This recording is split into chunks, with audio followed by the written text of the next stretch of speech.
Today on Listen Up, Muhammad Ali, Angelina Jolie, and John Lennon, all in the latest version of the Bible. Smart marketing or sacrilege? A new look for an old book. Next.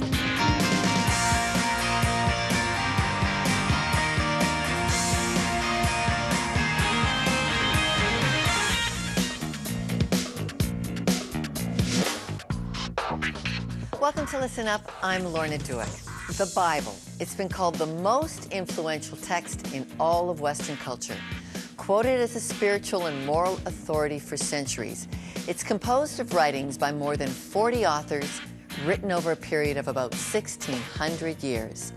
The Bible has been such an integral part of Western civilization, it's widely considered a literary classic. But it's a classic that's no longer widely read. Recent studies in the United States reveal substantial numbers of people today lack even the most basic working knowledge of the Bible, something the Vatican grappled with at its recent Synod of Bishops. They met to examine the text of the Bible and to question why people do not use the Bible effectively in their lives.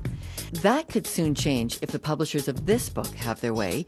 It's called The Bible Illuminated, a softcover magazine-style book with glossy pages.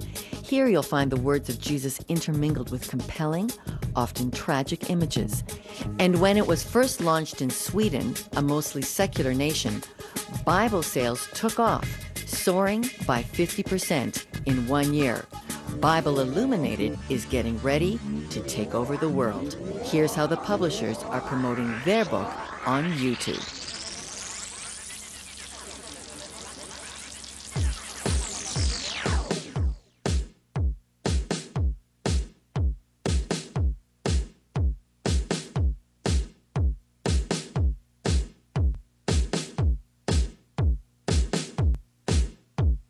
Today we're looking into the Bible, reviled by some, revered by others, and the most published, best-selling book in history. Later in the show, we'll hear from Dr. Eugene Peterson, the man who translated the Bible version that rock star and humanitarian Bono loves to read. And we'll speak with the publishers of the Bible Illuminated to uncover their motivations for mixing celebrities with the sacred. But first, we wondered what Canadians would think about a glossy, magazine-style version of the Bible. So we sent Listen Up's cultural correspondent, Melinda Estabrooks, to find out. Hi there. Can I interrupt your meeting for a second? All right. Good. All right. Just have a quick question for you guys. Do you have time? Am I interrupting anything important? All right. So here's the thing I want to just get your thoughts on. Take a look at this book and tell me what you think of actually this Bible. And that was the question I brought to a few workplaces around Toronto. Yeah, it's designed very well. It has high production quality, that's for sure. Yeah, I could see it being offensive to some people. I'm not a fan of the tricky Bible approach of we'll make it look like a magazine on the cover and it's actually the Gospel of John when you open it up. So I appreciate that they actually said on the cover what it is. I even had to get people on their lunch break to hear more. The pictures are interesting, but they don't seem to have a relevance as far as I'm concerned with the book, with the text. Being the Word of God in a magazine, I'm okay with it, as long as there's not provocative pictures in it. I think it's an interesting modern concept on the Bible. Whether I actually agree with it, I'm not sure what I think. The pictures are very modern, up-to-date photos that are compelling to our generation, especially being youth. If this is the appropriate way to reach out to Christians, I'm not sure. It might interest people to pick it up and take a read of it. It also might cause a lot of controversy. But with that being said, it is something to look into. And after a full day of questions and discussion about this illuminated Bible, it wasn't Jesus or the disciples or even the sacraments that kept coming up over and over again, but, no surprise here, Angelina Jolie. So what did most people think of her picture in the good book? Can I see? Yeah, I love Angelina Jolie. Which page is that on? Reporting for Listen Up TV, I'm Melinda Estabrooks. It's a Bible that's not aimed at a religious audience. And joining me now from New York are publishers Dag Soderberg and Larry Norton.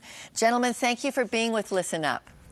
Thank you for having us. Thank you for having us. Okay, let's start with you, Doug. Why did you undertake this project? It began in Sweden. It's coming now to North America. What's your goal in doing it? The thing is that the Bible in itself is the most sold book ever. Every year it's also the biggest sell is the Bible. So, and where do you often find it? You find it in the bookshelf. And that's sad because it's our heritage in there. It's a literary treasure.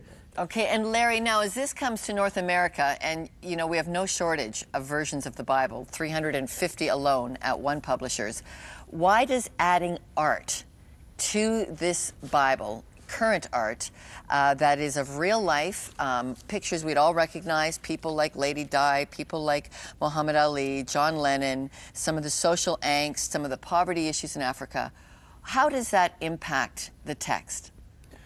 Well, at Bible Illuminated, we really believe that there are many Bibles that are just simply not read. And the idea is to bring people to open the Bible, look at the Bible, look inside. And the photographs are a way to invite people in. Okay, why do you want them to open the Bible? What's your mission? The Bible is so important to who we are, and we really are just trying to spread understanding. The more you understand where you come from, the more you understand yourself. Okay, but you're not doing this from an overtly Christian perspective. All your marketing seems to be as broad and pop culture oriented as possible. We're trying to reach the many, not the few. We are trying to reach as many people as possible.